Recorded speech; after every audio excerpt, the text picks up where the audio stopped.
We are kind of on the border of Golden Hill and Logan Heights. Okay. hmm Okay. So when you're renting your condo. So we're renting my cousin's condo, and then when was this? The COVID years is so confusing. I think in I know. 2021 or 2022. I'm trying to remember the years now. He wanted to sell, so we had to move out. He offered the condo to us to buy. Mm-hmm. And we thought about it for a second. Um, but there's a lot of factors of why we didn't buy that condo. Looking back, I'm kind of like, should have we have done it? But it was, we felt like we were kind of growing out of it already. It was a 1 bedroom with a loft. So it was small-ish, 1 bathroom, and then a living area, kitchen, open concept kind of thing with a balcony. It had a couple parking spaces. Like it did have like a good amount of amenities and things, but we did feel like our families, we probably want to get another pet, and we needed the space. And being in the city during the pandemic, it was both great and interesting. Yeah. But we felt like at that point we're like, we need a little bit more space with the dog, and like our daughter, she's getting bigger. So maybe this condo isn't right for us. So we then were looking around, and then we found this home that we're in, and it was twice as big as what we were in the condo. Has a huge backyard for our daughter, the dogs, plenty of parking, and it was a mile from it's a mile from downtown. It's not that far. Mhm. Because we still wanted to stay within the area, and we were looking ahead of where our daughter's going to be going to school. So that's how we ended up here. Okay. So how are you like you said you wanted to start, you're trying to start kind of the like buying process. What does Mhm. that mean? What does that mean to you? Yeah, I think getting it, we I think starting with working with someone who understands our needs and understanding the market and what we can afford. If there is any things that we qualify for, like my husband is in the fire department, like, is there anything that could help us with the home buying kind of process? Mhm. So it's kind of more so like in that research. And I think needing someone to help guide us of like, what are our priorities in a home? Because I have a laundry list of things that I would love. Location being really top priority, I would say. I personally don't want to move too far from our daughter's school. I don't want to have a big commute. My husband has a different kind of commute, so it's not really such a concern for him, but for me it is. So location, I would say, is top priority, but I'm really looking for someone to kind of help us like weed through the priorities, pros and cons, and work with us in that way. Is what I think I'm kind of needing and looking for at the moment. Yeah.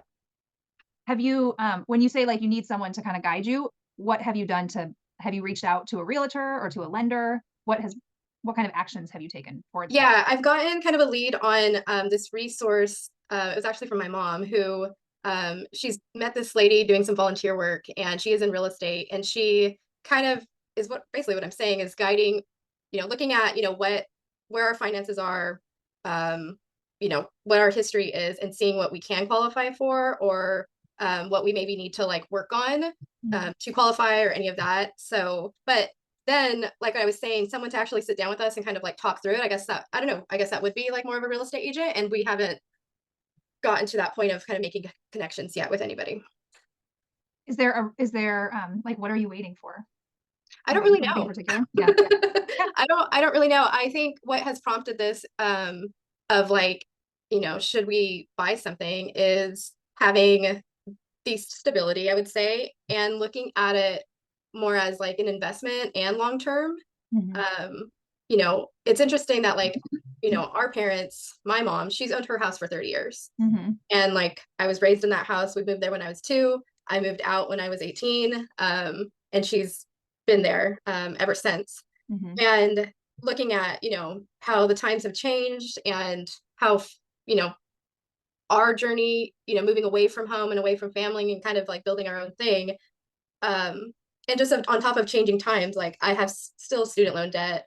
We don't live by family. We're kind of like out here doing our, own thing or building our own life. So it's different in kind of that approach of what our parents did and what we're kind of going through, I guess. But I'm at that point of like, I feel like we've waited of like, oh, like, let's look at the market. Maybe like things will, shake out a bit, but it's like, it doesn't seem like anything's getting less expensive. And to me, it's like, okay, we need to kind of get like our dog in the fight sort of thing and make that first step. And maybe it's not the forever home, but it's something to start with. And I think that's where I'm like, I think we need to get there and we need to do that at this point. I like how you use a dog in the fight. That's makes a lot of sense. As we can like see your dog in the background over there. He's blurry, but we can see him. No, that makes total sense. What about, so you said your mom, she's owned her house. It's such a generational thing, right? Like she's owned her house for 30 years. Do you feel any influence at all to keep renting, to buy? Like, do you get any sort of influence or pressure from family, friends, news, media? I don't really feel I don't feel external pressure, I would say. Like where I grew up is a very rural town in off the Central Coast in California. So compare that tiny little town to where we're living now is like apples and oranges. Like it's not comparable whatsoever. And really my parents bought that house because they actually lived in a city in San Jose and they wanted more space, they were gonna have a family. So they actually moved out into a more of a smaller rural town that was just developing when I was born. So that's an interesting kind of thought of, being in a desired location where their jobs were, but then moving away, an hour, 45 minutes away from their home to actually afford to buy a house. And to me, I don't see it that way. Like I don't want to, move an hour away from here so that we could buy a large home so that we could have a commute for an hour. Like to me, that doesn't make any sense. And to them, that it made a lot of sense. So that, I see that as a big differentiator between our generations. And really, yeah, location, like unfortunately, like where we have our daughter going to school and around here, it's very pricey. And so it's like, do you rent in a good neighborhood that you like, but you can't necessarily maybe buy, or do you move out a bit? And I think that's going to be a big wrestle of how we make that decision. Yeah. And you haven't made that decision yet? I think that's where we need someone to kind of like give us maybe like a little bit of a reality check of like, this is where you're at. This is kind of what the landscape is around San Diego at the moment. And then listing the priorities of what are you willing to kind of compromise and what's kind of like a hard no. So I think that's like what we're looking for is that guidance of seeing the data and seeing kind of like what's within reach for us. Yeah. Yeah. Do you feel like do you feel like how to find that person? Like, And I think that's like the maybe part that it's like finding like a therapist or finding like a doctor to me. And how do you do that? Like, do you go on Yelp?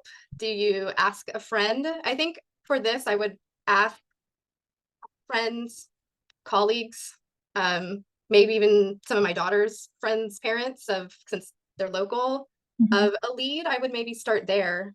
But as far as like social media, I do follow this real estate agent, but he's out of LA and he does this really he has a focus in more historic homes, but he does a very big kind of net of, questions and anecdotes and stories of, people buying real estate. So that has actually been really helpful in an indirect way of kind of just learning the process. He even asked like blindly, like, tell me, what's your age, what's your occupation, how much do you have in the bank? Just like cast it out there. And he lives in LA, so it's like he gets all these responses, and it's very interesting to see like my generation of age group, millennials, and where we're at, and what our occupations are, and how much do we have saved, and it is like a reality of kind of where we're at for my generation. But that's been helpful in an indirect way of just kind of getting that information. so I was thinking about this this morning before we hopped on of, um, we've moved around in the last 10 years. We've lived in 3, 4, 5 different places in the last 10 years. And I would say if we really, I would say if we weren't planning on having kids, I think my idea of owning a place would be a lot different in the fact that, you know, you could get up and go, and if there's an opportunity, it's easy to move around. Mhm. And so I would say if we didn't have children, we didn't have our daughter, my thought of we should buy a home, it probably wouldn't be top priority. But now, we have our daughter. My husband's grounded in his job. I'm happy at my company, and I love working around San Diego. So that to me, it's like, long term, and even if it's, 15, 20 years being around here, it's worth that. I would say it's worth that investment and to have that stability that this is your home. On the flip side, it is nice when something goes wrong around here that I just need to call the property management company and they can take care of it. Mhm. So, and talking about owning a historic home, that becomes a very, I would say, emotional, not I'm not going to say burden, but it's an emotional project. Old homes, they need a lot more love and attention and patience. And so I think it's taking on that you're going to be taking on a project and it's not going to be, fully remodeled or fully, um, like it's not a new home. So you really kind of have to have that patience and to see kind of the long term of taking care of this house. I talk about buildings like they're people in a way, and because they are, especially old homes, if you're poking and prodding at them and painting over them, of course they're going to break down. It takes like just another level of like care. And it's like, do we want to take that on? Part of me is like, oh yeah, like, between my husband and I, we're really handy. And, I'm the designer and he's the one that kind of makes things happen. So in that, it's a really good team.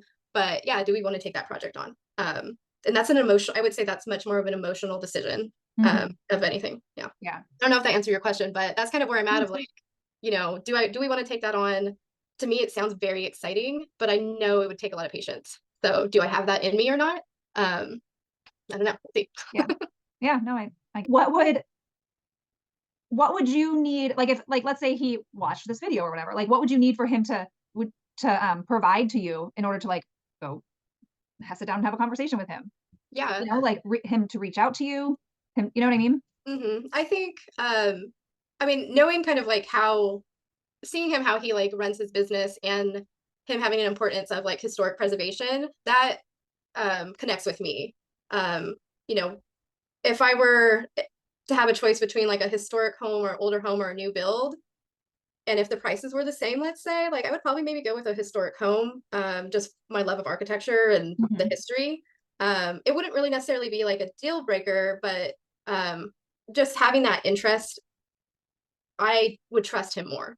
Just, with that, it's like a similar interest. And I think the second thing would be kind of like an outline of like a very clear outline of, this is the process of buying a home and we could start here kind of thing.